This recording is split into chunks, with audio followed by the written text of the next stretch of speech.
Welcome to My Life Chassidus Applied, episode 468. Another special Israel at War edition, sadly. That is the focus on our minds. That is what everybody is concerned about. I cannot tell you, just on my small end of things, corner of the world, the amount of questions that keep coming in.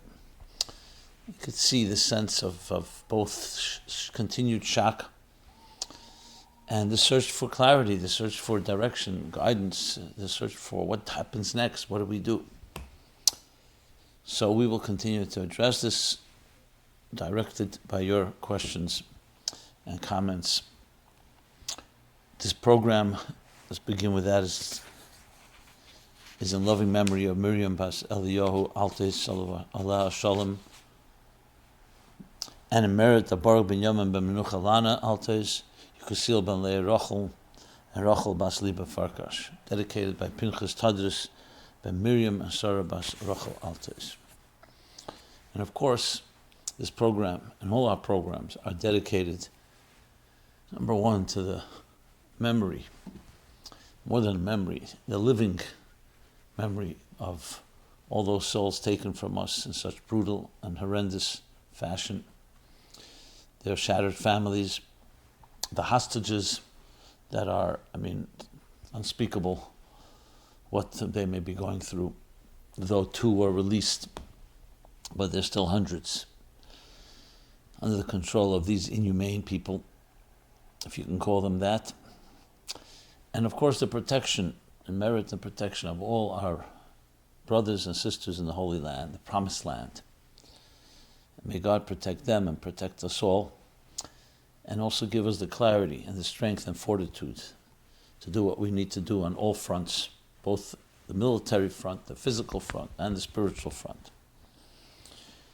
What we can do, as we discussed last week at length, is also reinforcement, mobilize ourselves in the spiritual part of the war. Every war has to have not just a physical one, even though that may be the biggest priority, especially now, but it's also the spiritual, psychological, emotional, where our minds are, our hearts are. Number one, to have the total confidence and the moral clarity. And number 2, that every good deed you do, every mitzvah you do, changes the world. Little light here dispels darkness there.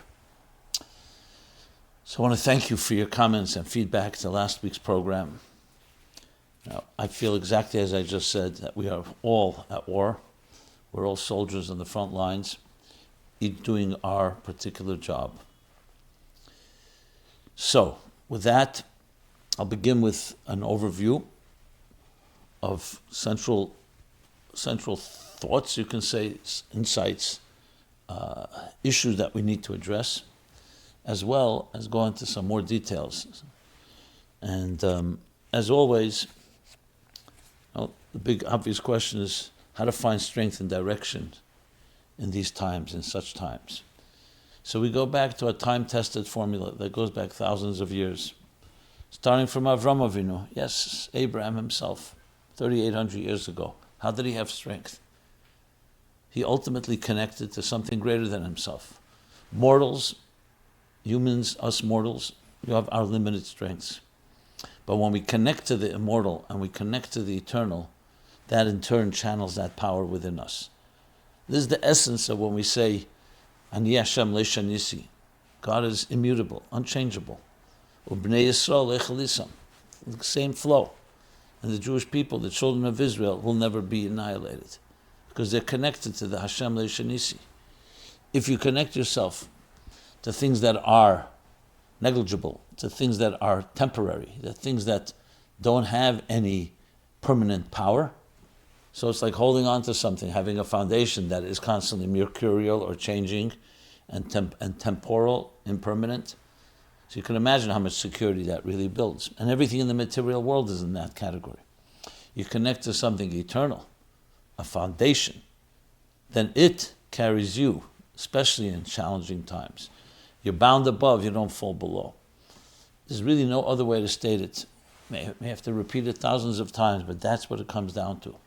The more you bring that into your life, into your family's life, into your children's life, anyone you come in contact with, the stronger you are. It doesn't take away from the challenge. It doesn't minimize it. It doesn't weaken it. But it weakens you. It strengthens you. It doesn't allow that to weaken you. In other words, the events, like a strong ship or a powerful tree that with deep roots, the storm is still there, but you have more energy, you have more strength, you have more resilience to be able to get through even the greatest storms. And how do we build that spiritual fortitude? How do we build that spiritual resilience? Through our commitment to the things that we hold so dear and cherish, our values. Starting with God, starting with faith, prayer, study, good deeds, more love, more unity, more connection. And with a passion that's stronger than the passion of all the negative and dark forces of hate, death, murder, crime, and so on. As I discussed in a number of my videos, and just let me use this as an opportunity, we created a special section on our website, which is updated literally on an ongoing basis, meaningfullife.com/war in Israel, with many, many resources. Literally in the last few weeks, since we're now in the beginning of week 3 of this tragic war, we've produced probably over 45 or 50 videos, plus many, adapting and repurposing many materials that have already written, unfortunately, similar events in the past, both to understand, achieve some clarity, hope, direction, strength, confidence. So check that out, as well as you'll see more resources there. There's a YouTube playlist that you can subscribe to, as well as a WhatsApp group where we're constantly posting new material. So that's what we need to do. We need to mobilize, fortify, reinforce our spiritual foundations. And that gives us something to hold on to, not just cowering or retreating in fear, because look what's happening around us. We build stronger ships. Coming from Parshas Noach, it's all about building an ark among the raging floodwaters that came to destroy what? The Hamas, the Hamas of the world. Hamas is crime, murder, bloodshed, violence. As I discussed in some videos, and I'll discuss also in this program, hopefully. So we build strong arcs. As the Baal Shem Tov says, an ark is the words of Torah and Tefillah, Teva. In Hebrew also means letter, or word.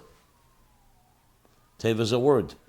What words? The holy words. They become like an oasis that immunize, that protect us, that insulate us from all the raging waters around us.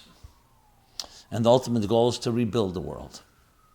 But we have to do what we have to do, just as the flood came to cleanse a corrupt world, a violent world, a Hamas, Mala Aretz Hamas, as the verse says twice. So too must we cleanse the pollution that exists, the evil, absolute evil, and never think otherwise. The fact that so many people have been brainwashed. So we'll discuss that during this program. Many people have been asking about that. But the first thing we're focusing now is building that strength and direction. Now is not a time to focus on compliments and so on, but I will say I want to thank those that have written to me, especially from Israel, and the people that have called me and we've spoken together, that reaching out, you gave me strength, and I hope I gave you strength as well. Thanking for what we're doing, because the fact of the matter is we all strengthen each other. It's like people in battle. If your colleagues are weak, it weakens you. If your colleagues are strong and confident, it strengthens us. So I want to thank you for that. Just received this morning a very touching note, just short, saying, I live in Nahariya. I want to thank you. It gave me strength at a very difficult time.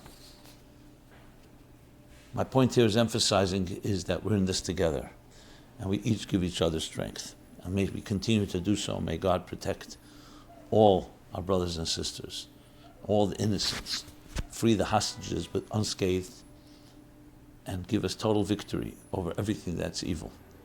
And we finally usher in a world of peace, a world of love, the word of the Rambam, Lo yishti Hashem milchama. There will no longer be war in time of Mashiach. And we have to do our part. We didn't expect this, we didn't want this, but now we have to rise to the occasion. What should Israel be doing now? People ask the question. Well, I want to just quote, being this is my life, Chassidus applied, my Rebbe, our Rebbe, who spoke about similar events in the past. It's very clear. We are lovers of peace. We are lovers of love, of life. Ubacharta b'chaim, v'chai b'hem. Teiras chayim, chayenu v'erech yemein. It's all about life. V'atem adveikim b'Hashem Elokechem, chayim kulchem hayeh. It's love, life. But God did create a world, in this world, where there's also the option, sadly, people can choose darkness.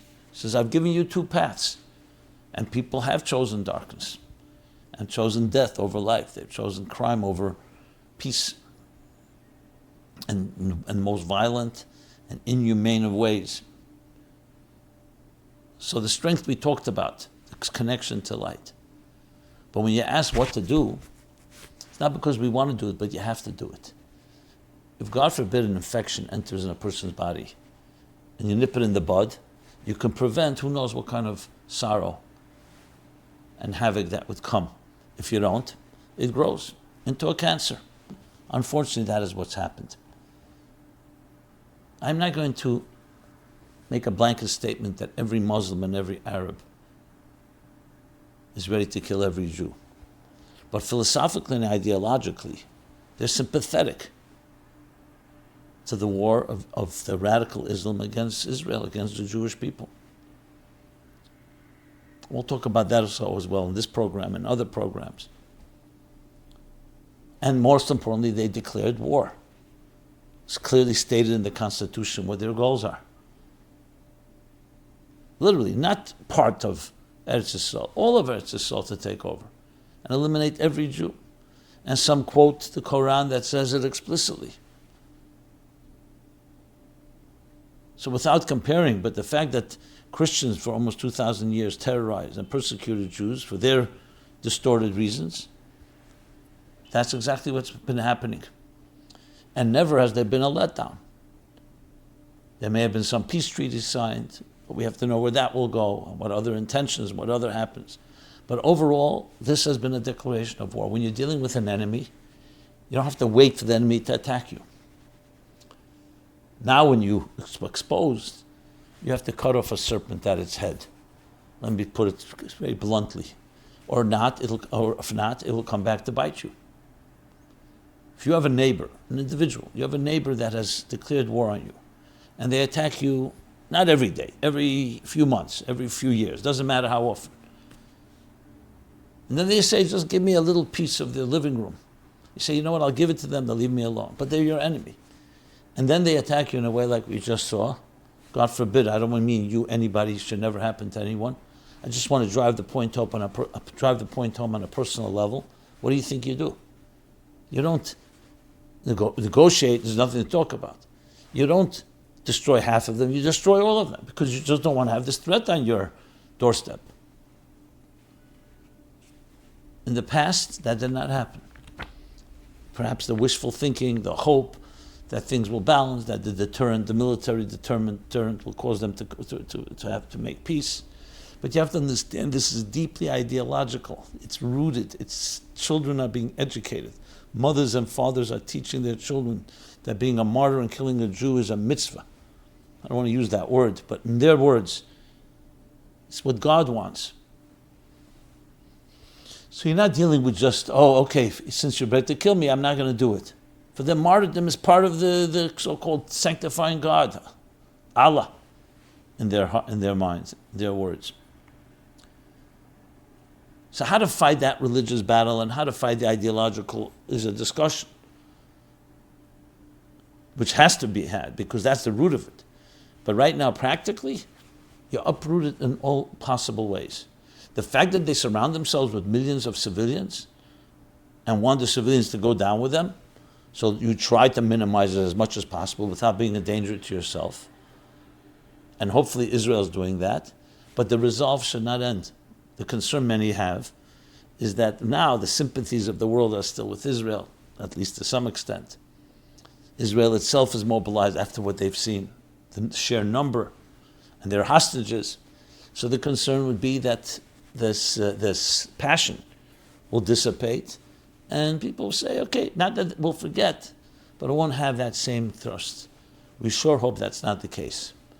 Because this is not an emotional reaction alone. This is also knowing that you have to cut out the cancer. You think anybody wants to take chemotherapy or destroy healthy cells together with bad cells? We have no choice. It's the only way to save the body. So we don't do it with glee. We do it with necessity. It's a surgical process, cutting out the evil and never allowing it again to affect you. So I think anyone sound-minded, any decent civil person without other calculations, political and agendas or anti-Semitic sentiments, understands that. I'm not a military strategist. I can't say exactly how to do it. I just hope Israel is doing it. From our point of view, we need to have the clarity so we can communicate it to people, because the war is not just on the military front, it's also a war of ideas, a propaganda war. In the media, social media, individuals, and many people feel weak. People tell me they don't know what to answer. So that weakens the commitment. We know this is wrong, but I don't always have what to say exactly. When they say the Israelis are perpetrators, occupiers, the colonialization, etc., which we'll talk about hopefully as well. Again, either in this program or others, because there's so much to talk about and there's limited time. I'm creating many, many videos in addition to the program here. I'm trying to sum up the main themes, the main issues to address. But what should Israel be doing? As I said before, a battle is fought on many fronts. And a question that was asked, what should we learn from Jacob when he prepared to confront Esav? So it tells us in Parsha Vayishlach what he did. He prayed, he prepared a bribe to appease, and then he prepared for war. In his case, the first two are enough. But you have to cover all your bases. You never know. When he sent the malachim, his messengers or angels, to go check out where Esav is standing, he saw that he's ready to go to war. So he had to prepare himself. So we prepare on all levels. So while we're also fighting the military side, we also have the spiritual side. When I say spiritual, I also include psychological. Informing people, giving them the strength, knowing that we will prevail, and we have prevailed. Don't be afraid. Remember, a military that's fearful and in panic cannot really fight properly. So the morale, the psychological, emotional fortitude is just as important as the weapons and the munition and all the military strategies. And that's part of what we need to be doing as well. We have family members, we have friends. So we have to continue strengthening each other and say, yes, there's a challenge, but we're a mighty ship. Am Yisrael Chai, we are connected to the deepest eternal things. We brought beauty to this world that has transformed it forever. So we go and we march with that banner in hand and knowing we will prevail. So in that context, since we're talking about Jacob, I just want to say, let me see here. Dear Rabbi Jacobson, in many articles and speeches over the past few weeks, there was a common theme based on the Rebbe's teachings, which is that what the terrorists did to us was evil, and we have to defend ourselves physically and spiritually. The IDF can take care of our physical protection, but we have to fight the spiritual war by adding in mitzvahs and adding in kindness. Some articles mention our patriarch Yaakov preparing to meet Esav by getting ready for physical war and davening to help aid in the spiritual war. But Yaakov also did a third thing. He prepared gifts to bribe and pacify Esav. Shouldn't withdrawing from Gaza 20 years ago and giving them the land be considered a gift to bribe the Arabs to pacify them and help make peace? It apparently didn't work. Maybe we need to give them a new gift of apples with razor blades hidden inside them. Okay. Well, Yaakov's appeasing was a logical calculation that he thought it may work, and it did work. He knew Esav, it's his twin brother. Not all appeasement is the same. You try to appease a Hitler, you try to appease a person who's ready to murder you, then we have what Churchill said, that appeasement is feeding the crocodiles in the hope that you'll be eaten last. So no, appeasement is not just a general principle across the board. We learn from Yaakov you have to cover all the bases. And appeasement like the Rebbe would say, peace for peace, not peace for land. That's also appeasement. We'll do peace with you. Cultural exchange. There are many ways to do peace. Until you establish that absolutely true friend of yours and not an enemy. Because you give an enemy a little, immediately they'll just wait and then they'll grab more. So I remember the talks the Rebbe gave in 1973 I should say, Tavshin Lamed Dalet, 5734, Yom Kippur War, was go all the way. The Rebbe was insisting, go into Damascus, go to Cairo. They were just a few miles away. And the Rebbe said, not because you want to occupy, not because you want to take over Syria or Egypt, but you want to show the enemy, you go all the way into the heart. Yes, it's humiliating, but it shows it's a deterrent. And that's the way to peace, he said. That's the way to peace, not just for Jews in Israel, for all people. Obviously, if people are truly at peace with each other, you come to terms. But at the end of World War II, it was required to have unconditional surrender from the Nazis, from the Germans and the Japanese. Anything less, to let them save face or have their pride, even an inch. After Berlin was completely bombed, after Hiroshima and Nagasaki, you cannot let the loser think, even one iota, one fiber, that they're in the right, because then everything is destroyed. You have to know who's the winner, who's the loser, who brought this misery upon us, all the millions that were killed. And the same thing here. So there's no room here in that case for appeasement.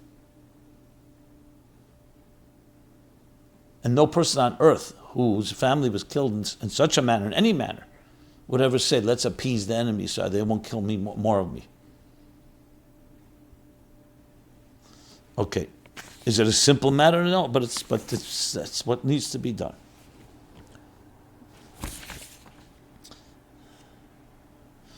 So the next question, all in the context, this is more of the overview, but before we dig in deeper to different details, should we celebrate when our enemies are destroyed? After the carnage the terrorists caused our community, I found myself going online watching news reports of the IDF bombing the terrorists in Gaza, and I was cheering while watching piles of their bodies pulled out from the rubble. Then I remembered it says, when the Mitzrim were drowning, the Egyptians were drowning in the Red Sea, Hashem told the angels to stop singing while his creation are being destroyed. So are we not allowed to cheer for the Israeli army to do their job defending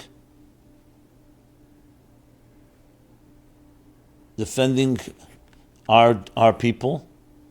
Will that further upset Hashem? So look, the natural tendency, I understand, and I'm not going to now invalidate a person's feelings after you see something like that, the fury, the anger, the need for vengeance, the kama, Shem yimkum domam, that God should avenge their blood, and so on. However, we also have the mission in Benefele Vech Al Tismach, that we should not celebrate when even our enemies fall. We cry. We cry that human beings created in the divine image can stoop to such low levels, to behave like this. A criminal that you put in prison, or a criminal that deserves capital punishment for whatever crime, the crimes that deserve capital punishment. We're not happy. We cry for the fact that a person came to such a point there was no choice but to lock them up, to prevent further damage, or to kill them if need be, in self-defense. So we don't celebrate. Yes, there's an element of feeling free, that we not have to have that threat over us. So it's part of what a human being has to work on, and it's part of what Judaism teaches us. That sometimes you have to go to war, but remember, David HaMelech went to wars, and Hashem said, but you can't build my Beis HaMikdash because there's blood on your hands, even though it was justifiable. Shimon and Levi did what they did in Shechem, but still there was critique. Why? Because we are a path. The Torah came to bring peace in this world. Sometimes to bring peace, you need to be strong, and you need to fight the enemy. You need to go all the way, as I mentioned. But even when we do, we have to always keep our minds. We're not becoming warriors. It's outside of us. We do it because we need to do it. The neshama comes down to this world to fight the darkness of this world, but we're not fighters. We do it because it's part of creating a dira b'tachtenim, a home for God in this world. And that's an important distinction. Because on the other hand, we also don't turn the other cheek and say, let's not do anything. No, that's not correct either. So finding that balance is not easy. To both do what has to be done, even militarily, but always maintain your humanity, your divinity, because you're always above and higher. We're not defined by it.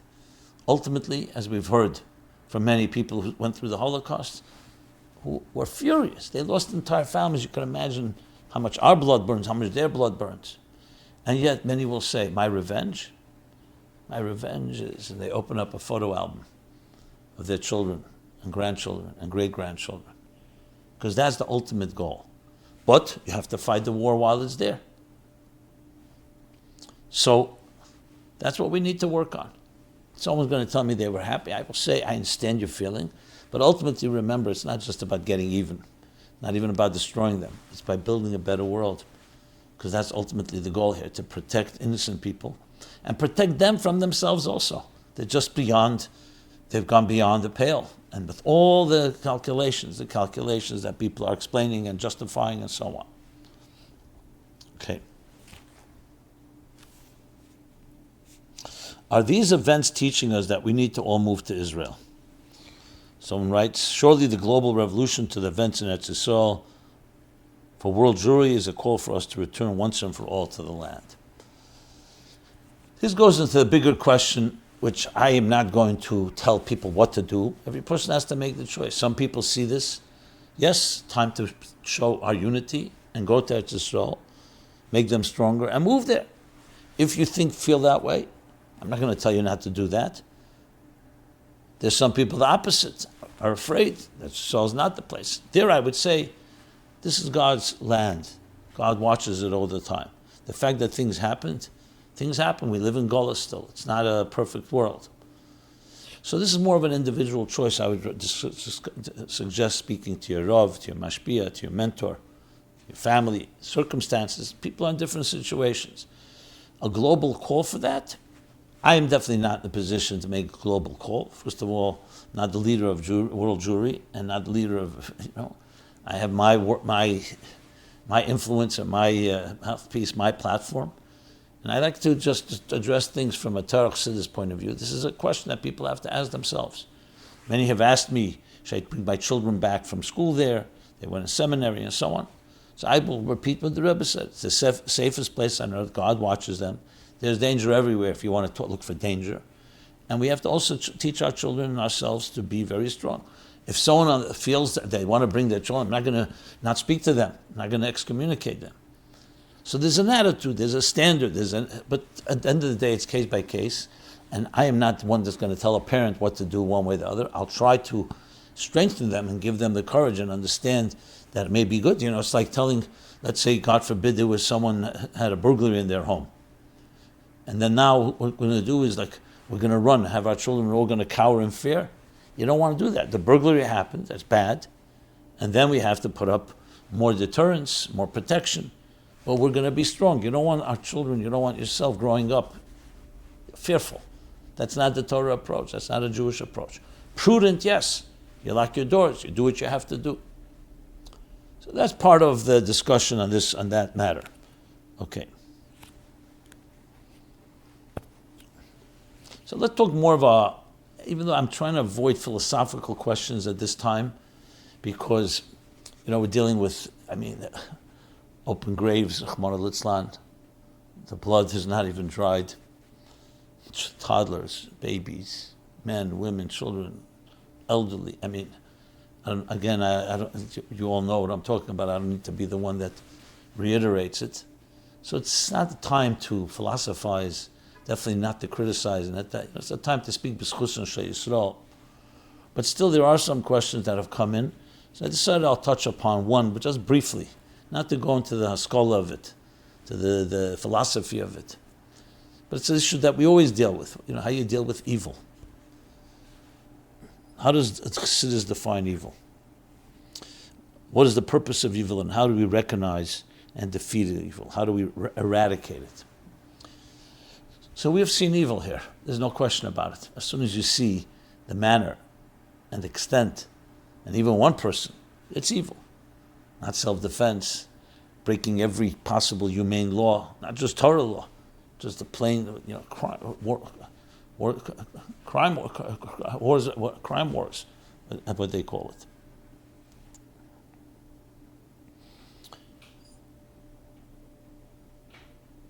So it brings up the whole question about evil. So the first thing we need to do is know the sensitivity.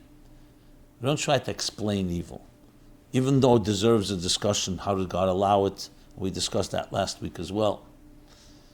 The first thing is to be sensitive to those that have been hurt by it. You don't start explaining, let me explain to you the whole reason that God's concealed, and that allows for the possibility of human beings to have free will, and the purpose is that they should choose right. Because you're not looking to justify, you're looking to empathize. I don't have answers for you, but I cry with you. I'll hold your hand. Let's hug. Let's strengthen each other. Let's know we could get through this. What can I do to help you? How are you today? I just, that human touch, that human connection gives people strength. So it's not about answers. There will be a time when we're out of the, it's called line of fire, so to speak, out of the emergency room. You can start talking about it. But I will say, yes, it's true that God did create a world where evil is possible. Philosophically, how that's possible that a good God could allow for that, it's a long discussion. But he did, allowing us to have an independence to choose. But most importantly, we don't ask why, we ask what are we going to do about it. And what are we going to do about it? That light is stronger than darkness, and good is stronger than evil. So while we fight the evil in every possible way, we also have to remember we have something even greater. And that greater good will prevail and ultimately will eradicate every evil there is. And in many ways you can see through history, even though now's maybe not the time to emphasize it. But things are a lot different today than they were a while back. Obviously after what has happened, you could say it just looks like the massacres. And I'm not in any way minimizing. But overall, the Jewish people are living in a free world. And even in Eretz Yisrael. Again, not minimizing what happened here. The point being, the trajectory of history shows that we shall prevail, and there will be a world, like I quoted before from the Rambam, that will eradicate all war, and all famine, and all evil. There'll no longer be evil and destruction, because Kimola Odes Deus Hashem, the world will be filled with divine knowledge as the waters cover the sea. Even when we see these tragic, barbaric events, we still hold on to that because that gives us strength. It's not denying, it's saying we will prevail. We will not allow the evil and the pain that it caused and the grief that it caused to be more powerful than what we believe in the positive. So we fight it, we recognize it, we cry, and then we take the very water of the tears and allow it to nourish our fields, to make things grow, to build. We channel our grief into tremendous growth.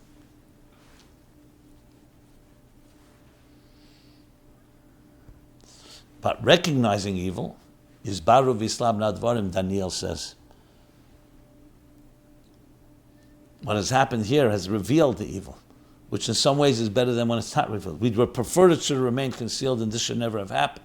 But once it does, your enemy has shown you who he is. You can no longer live in denial. So is that a blessing? It's not a blessing because it's a curse. But the blessing is at least have the clarity, have the wake-up call. And if you don't do that, if you don't wake up to that fact, that would be the ultimate disgrace. Disgrace of our very brothers and sisters that were killed. The next person asks like this: how can things be getting worse instead of getting better if we are doing the things the Rebbe asked us to do? The Rebbe said many times that the best way to protect Israel and to protect Jews around the world is to put on tefillin, light Shabbos candles, etc. In the aftermath of the Hamas terrorist attack, the videos of the Rebbe's speeches have been widely circulated, and there has been a huge increase in people doing the mitzvahs the Rebbe asked us to do. But unfortunately, the situation appears to be getting worse. Many countries that have been supporting Israel are now withdrawing their support because Hamas bombed the hospital and made it look like Israel did it. And much of the world is believing Hamas. Yet the same Hamas that live streamed their atrocities on social media. All over the world there are riots and American embassies are being stormed by anti-Israeli protesters. It seems the situation is leading to more global unrest and a huge war with Iran and other enemies of Israel joining in. How can things be getting worse instead of getting better if we are doing the things the Rebbe asked us to do? Okay, so firstly, I'm trying to find the right words to say this, because what is going on is terrible, obviously. There are hostages. There's a war. There are innocent soldiers on the front lines. So I'm not going to say it's all just pure beautiful. Yes, we've stopped the massacre, stopped the bleeding on that end, but there's still plenty of problems. But this goes into the whole area of life, that the mysteries. We don't know God's ways. I don't know why God allowed this. I don't know why God is allowing what's happening right now, not solving the problem, just like we don't know why God was silent during the Holocaust. 6 million, 1.5 million innocent children, etc., etc. But that still does not change our resolve. So if God, who loves the Jewish people, if his people would allow that to happen, to me that's a big enough question. That's the biggest question, if not even bigger, than if we're doing everything the Rebbe wants, why is it not getting better? So number one, I'll say maybe it is getting better. Not to try to say it could have been worse. That's not what I'm trying to get at. Maybe it's getting better. Except we don't know, we see exactly how. It's part of the battle. Just like what Israel's doing now, hopefully, is making things better. They're slowly killing. They're slowly identifying where the enemy is and destroying them. Is it over? No, it's not over. So the spiritual battle is the same thing. Every mitzvah done, every time the mitzvah of tefillin, candle lighting, Avos Yisrael, tzedakah, chinuch, everything, Elim v'yenkim, children coming together, etc. There's no doubt that's having effect. Is the story over? No. The story will be over when Mashiach comes. But to say that would also challenge all the thousands of years of mitzvahs. Did it have an effect? Absolutely had an effect. It changed the world. But it's not over. So that would be my ultimate answer, that things are getting better. Some of it we see, some of it we don't see yet. And we continue. And not, God forbid, say that since there's a setback, oh, that means that what we did didn't have any effect. Of course it had an effect. But a commander-in-chief sees a setback, okay, we have to continue, we'll find another way. And whatever we've achieved is under our belt, and now let's move further. It's a cumulative. So this is true, it's not a black and white answer, a black and white picture. There's a lot of nuances involved, but that's the approach that we forge ahead, and we will succeed, and we have succeeded, and will succeed more. That doesn't take away from the fact that we may hear, Hashem Yishmar, some bad news one day. God should protect, and there shouldn't be anything. But don't be shocked if something like that and say, what happened to all our mitzvahs? So they're all having effect, but they need a lot more effect, and it needs to be revealed. It's like Siddur says, our good deeds affect the world, but it's till Mashiach comes, it's like protected in a chest. It's Meisif Eres Ba'atzilas, Kimunach B'kufsa is the expression. Like it's all gathering within a kufsa, within a chest. When the chest opens up, you see, that's everything we've achieved. The Rebbe adds, and we even were given the key to the chest.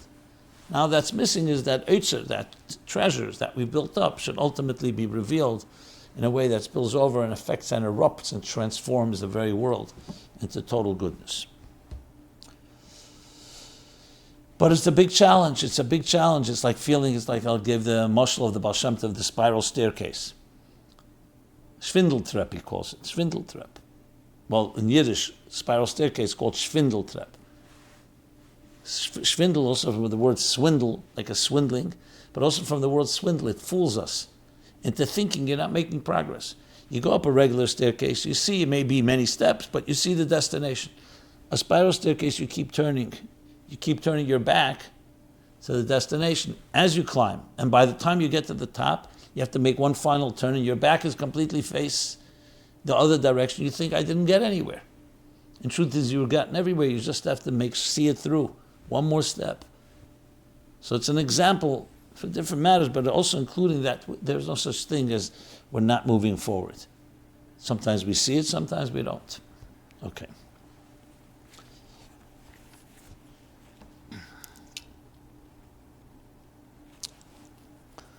So now let's move, since Leben mit der Zeit, living with the times, which is what the Alter Rebbe said.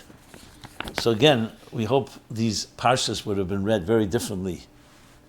But now when you hear what's happening, you look at the parshas, they say, wow, Mamash is the story of our time. I mentioned Noach. We'll talk about it some more if we have the time. But we're now entering Parsha Lech Lecha. Mamash is the story, the birth of whom? Avram gives birth to Yishmael and Yitzchak, the ancestors of the Arab Muslim world respectively and the Jewish world. It's true, the Rebbe says, you can't directly trace. But overall, it is Yishmael, Malchus Yishmael, Golus Yishmael. And when you look closer into the Parsha, you mamash see the story of our times. And this again, I want to make sure when I speak about this is not philosophizing it. I'm not trying to abstract it into concepts, ideology, but it does give strength. And I remember after 9/11, that's 22 years ago. 9/11 happened right before Rosh Hashanah. So I remember writing a series of articles. Videos yet were not that popular then. Literally, and I'm looking at it recently, these weeks, these days. Every parsha was like a lesson, tremendous lesson that you couldn't ignore. So let's talk about that a bit, because it's helpful to know that that, as I said, the Jewish people have traveled through history, gotten strength even from our suffering. But we also traveled with a partner.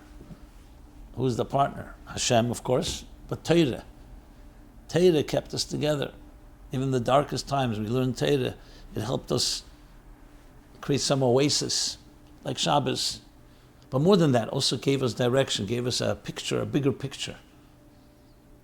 You know, when you see the bigger picture, it helps you get through the smaller picture. So let's look in the Torah. And answering the question, start with this question. What are the roots and the deeper inside story behind this war?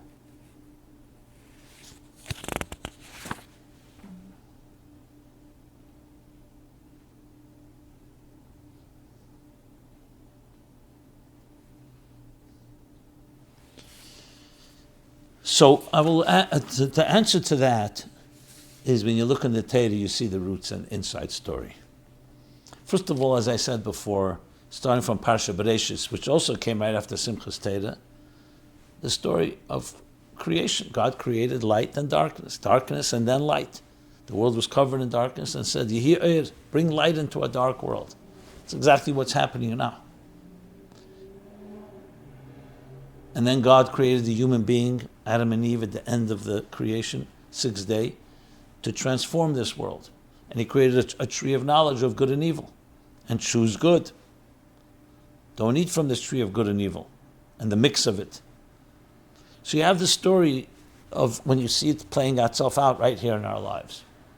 Noach is the story of destroying the corruption of those that did choose evil. Chamos, in the language of the Torah.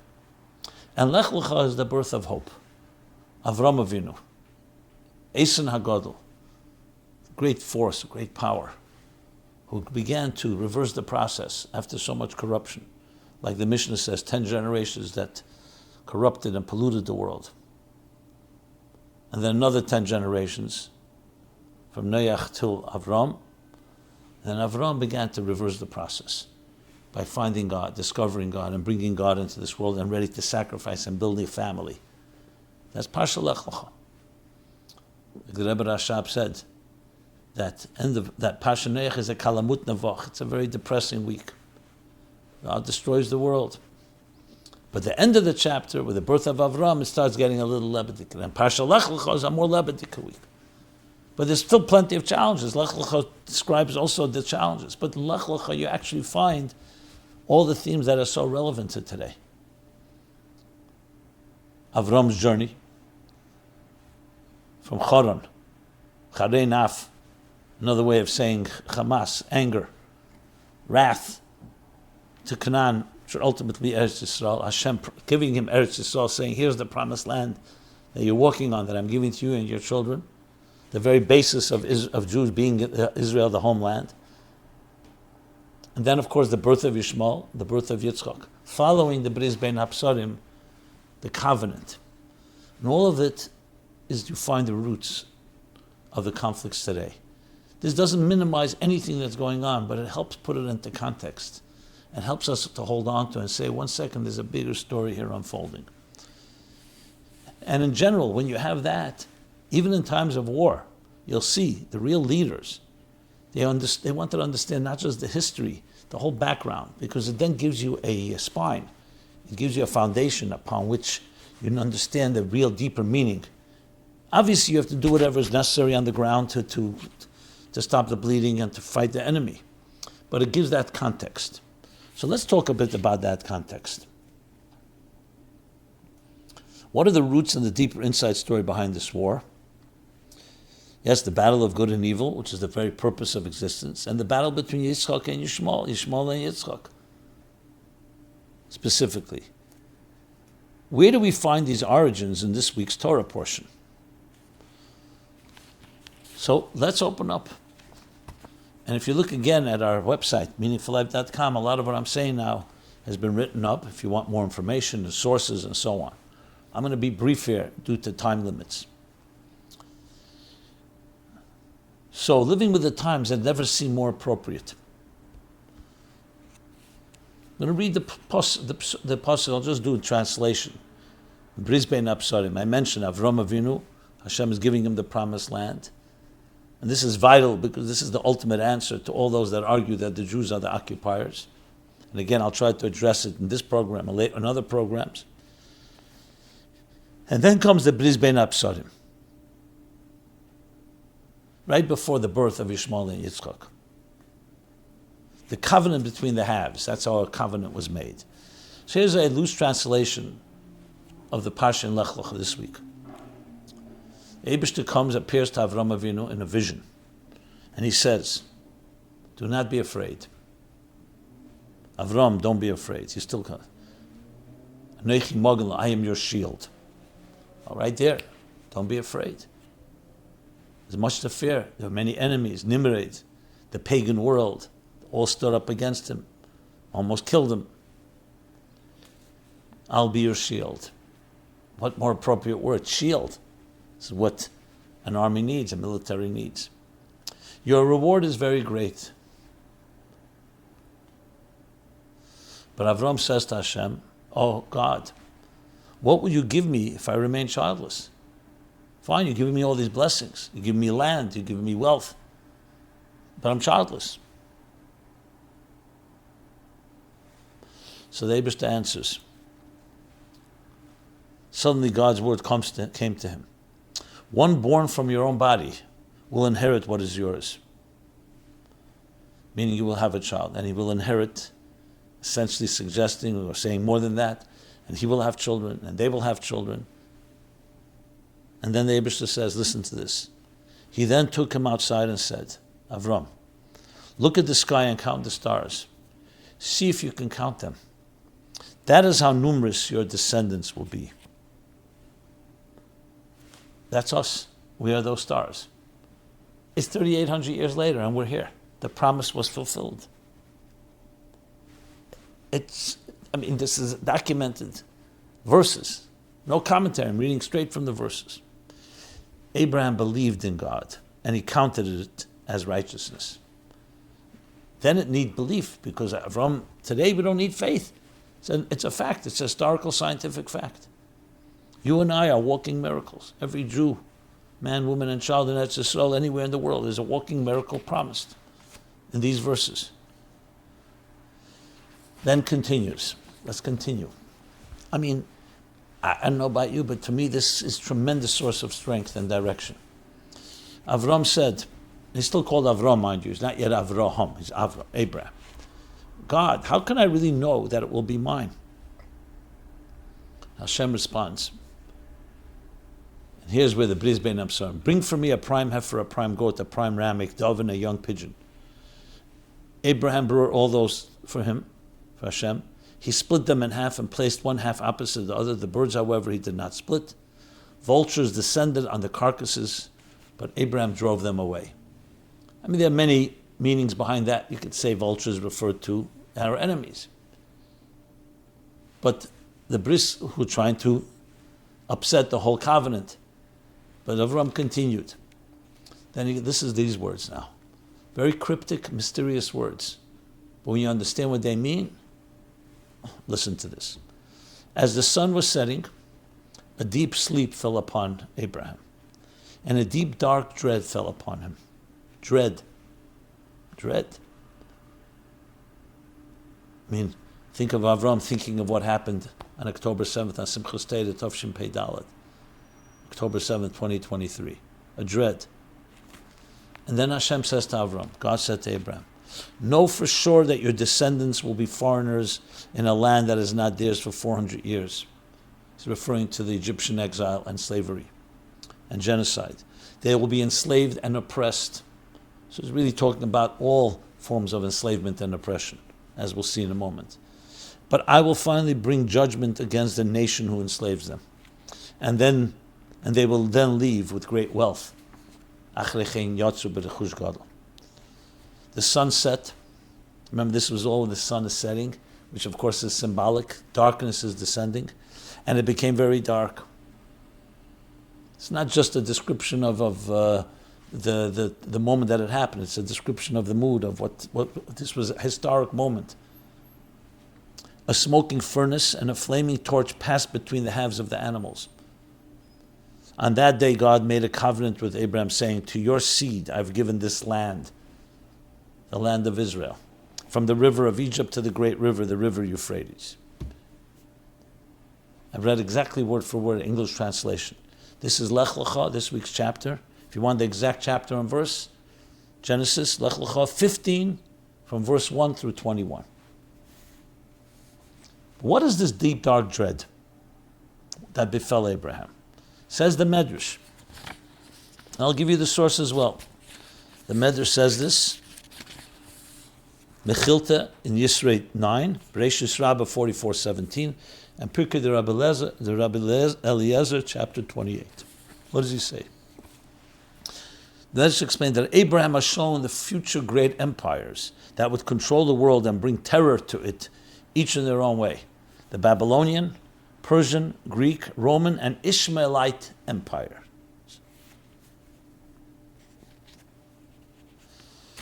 And the Mukabalim, especially the Arizal, explains that these empires represented all empires through the entire span of history. And the purpose was that each one needed to be refined and transformed and vanquished and elevated, the sparks elevated. Each Golus, starting from Golus Bovel, well, Golus Mitzrayim, which is the first, is like the root of it all. He calls it the keser of the klippah, the root, the crown of it all. But then each one had another part that we needed to experience in order to transform this world into the right place. So we went through all of this. So beginning from the enslavement by the Egyptian empire, the archetype and root of all the exiles, each subsequent empire symbolizes another stage of refinement in integrating godliness into the material world. And it concludes with the refinement of the powers Edom, Esav, which is essentially the Roman Christian Western world, and Yishmael, which then leads to the Messianic age, a world where there's no more destruction and terror, and all children of Abraham serve the one God of Abraham in peace and harmony. So why was Abraham shown this vision that on one hand brought dread?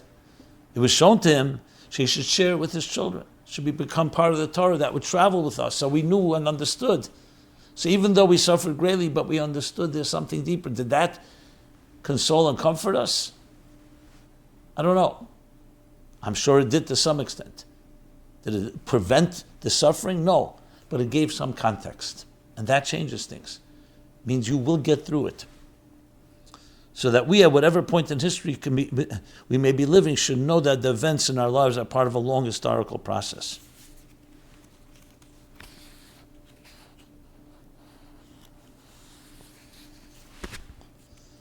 The issue of was it predestined that they should be hurting and do they have free will? So Maimonides addresses why the Egyptians were punished if this was all predestined. Because they definitely had choice in certain matters. But that's not for now. So even as the sun sets and a deep dark dread strikes us, as we've just seen, we must always hold on to Abraham's vision. That all our journeys and challenges are part of a greater process. And that's when we hold on to that no matter how difficult things are. Just like Joseph said, bury me in Egypt, because I'll remind you, even in the darkest times, that the oath that I gave, that we will leave this place and you will take my remains, my bones, back to Israel, will give strength. That's what we hold on to. So it gives us strength and fortitude, and also direction, understanding there's a purpose to it all. This includes eradicating all the evil, no doubt. But there's deeper than that. There's something that is being achieved, a refinement of a deeper level. So what can we do when we're faced with this? It's very clear. We have a job to do. The job of, first of all, eliminating anything negative, but also to bring a deeper level of goodness. There's more to say on this topic. What specifically referred to the last two empires, Edom and Yishmael? What do they represent? But briefly, in a discourse delivered in 1908 by the Rebbe Rashab, in 1949 by the Frierdiker Rebbe, talks about the bir of Netzach and Hoid, through sheer determination of what is good, and Hoid, which is the very nature of what a military is, listening to orders, dedication, commitment. Even if you don't fully understand, you don't necessarily feel it. So those two are the two final stages in the refinement, as explained based on the words of the Arizal that I just paraphrased. So that we'll talk about some more, but what you take away from this is tremendous lessons that are so relevant today. In this week's chapter, literally when this war is being fought. So, to continue a few more questions in this spirit, so someone asks, let me just find all my documents here. Yeah. Are today's conflicts a continuation of unresolved problems between Yitzchak and Yishmael? Absolutely. Because Yitzchak and Yishmael represent the Jewish people, and Yishmael represents the challenges he presented. That's why Sarah said, send them away. And the Medrash in Pirkei Rabbi Elazar tells us that at the end of the days, Yishmael will create problems. That's why one of the reasons is the name Yishma Kael in the future, Yishma, that God should listen to our cries and our prayers after we see what Yishmael does, Ba'achas HaYomim. So there is a continuation. This needs deeper discussion. What exactly is that battle? But that's what happens after Bris Ben Absarim, where God prepared Avram Avinu what was coming. And then he changed his name to Avraham, Av HaMoin Goyim, the father of all nations, because Avram is our foundation. All nations, including Yishmael, including Yitzchak, including all the other nations, to follow his guidelines of chesed, of love. Yes, bring God into this world, but not through violence, through peace. Yishmael was a warrior. Pera Adam, we're told. A wild man, his hand is in everything and everything is within him. Does wild things. Remember 9/11, flying planes into the World Trade Center. It's wild. It's much worse than wild. Violent. Look at what happened here. Like completely craziness. Inhumane behavior. You look at it, you say, this is beyond the pale. All this is described, a wild approach. And even if you're going to say that it's based on some ideological, religious, but it's ideology, it's still distorted. It's wild. Yitzchak represented the path of peace. The peaceful Yitzchak, and then Yaakov. That's why by Sinai, when they were offered, who was offered the Torah? Also the children of Esav and the children of Yishmael. These two empires. They rejected it. But ultimately they too would embrace it, and ultimately embrace it in a way that would transform the world. We're not there yet. The Esav world has been tamed. The Yishmael world needs to be tamed.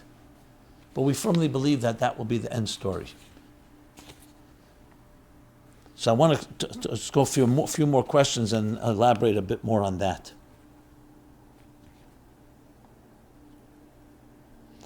So how is Yishmael still causing problems if the Torah teaches us that Yishmael did tshuva later in his life? We learned that in Chayei Sarah. Well, he may have done tshuva. He did do tshuva. He was a son of Avram. But that doesn't mean that his children and grandchildren all did tshuva. There's work to be done. How could someone so evil as Yishmael come from the seed of the holy tzaddik Avram? Did Avram have a dark side that's not mentioned in the Torah that Yishmael learned evil from? Or maybe it was Hagar that had bad influence on him? So this is a big discussion in Chassidus. Yishmael yotzim imenu Yishmael from Avram. Yes, Avram's chesed was divine, but chesed, without completely being tempered by the gvura of Yitzchak, can lead to a Yishmael. And this too I want to reserve to discuss in coming weeks, since the story is not over, for a few more chapters. But I want to conclude with this. With two things. First, dear Rabbi Jacobson, for 2,000 years, the Christian church has been our big enemy and the instigators of many pogroms and expulsions. But in the past few decades, they lightened up, and now our two communities peacefully coexist, generally speaking. Do you think the same is possible in the future for our community to coexist with the Muslims? Or are the Muslims and their radical behaviors too much to overcome and will be impossible to ever coexist peacefully with them? My answer is absolutely we will. And the predictions and their prophecies that describe that. There's a lot I'd like to share on this, but I would like to reserve that for the next program. So despite how difficult it seems right now, well, remember, it was the Western world that persecuted in terrible ways Jews for many years. It was hard to imagine that could change. But it did change. The United States and the Founding Fathers are not Jews, Christians, deists, but they did embrace the principles of Torah and became a haven for the Jewish people. Is there still anti-Semitism? Yes, we see it. But it has changed. And we absolutely believe that the Muslim world will also change. But it only will change when we do what we have to do. Not by appeasement and not by denial. We have to fight our wars with strength, but also have the moral strength and actually state clearly, we are the children of Avram Avinu.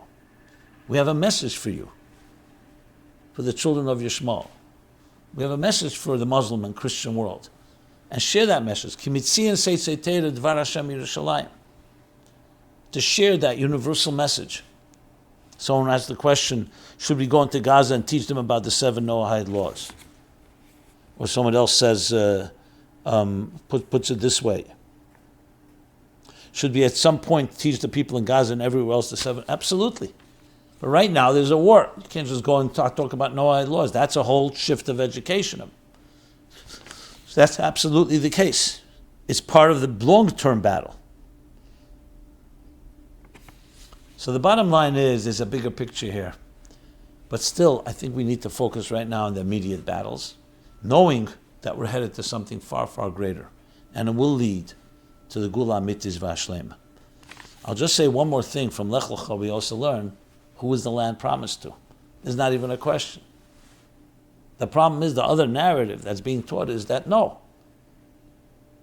This is a land that belongs to Palestinians, and Jews are the occupiers. All you have to do is open up this week's Pasha. Pasha is a total distortion. If you want to begin history from 1900, but that's not where history began. It was the Jewish promised land from the beginning. And different occupiers continued occupying, and the Jews had to fight wars to get it back their own home.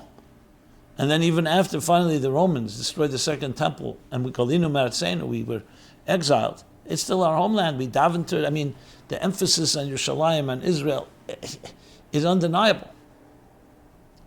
So to me, it's like such a distortion, but that needs also explanation why people bought into such a distorted story. But all you need to do, just open up a Chumash and just read to them. The first Rashi and the first Pasuk in Bereshis. Hashem gave us the land. And when they say, listim, your thieves, tell them, Bereshis bar Elokim. And then I'm adding, look in Lech Lecha, who did God promise? It's called the Promised Land in the best-selling book of all, the Bible, the Torah. There's so much more I'm looking. I feel like frustrated that I couldn't really address so many other things that I wanted to address. But suffice it for now.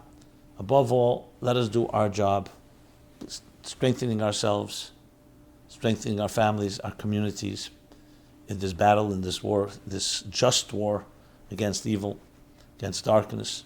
We will prevail and ultimately lead exactly to that world where I will transform the entire existence, everybody, to a world that is filled with divine knowledge as the waters cover the sea.